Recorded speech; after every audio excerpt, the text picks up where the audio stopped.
स्तु महामाये श्रीपीठे सुरपूजिते शङ्खचक्रगदाहस्ते महालक्ष्मी नमोऽस्तु ते। नमस्ते गरुडारूढे कोलासुरभयङ्करी सर्वपापहरे देवी महालक्ष्मी नमोऽस्तु ते। सर्वज्ञे सर्ववरदे सर्वदुष्टभयङ्करी सर्वदुःखहरे देवी महालक्ष्मी नमोऽस्तु ते। सिद्धिबुद्धिप्रदे देवी भुक्तिमुक्तिप्रदायिनी मन्त्रपूते सदा देवी महालक्ष्मी नमोऽस्तु ते।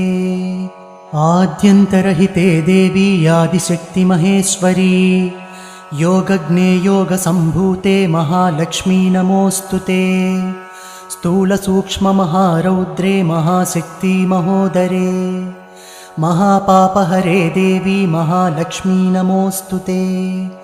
पद्म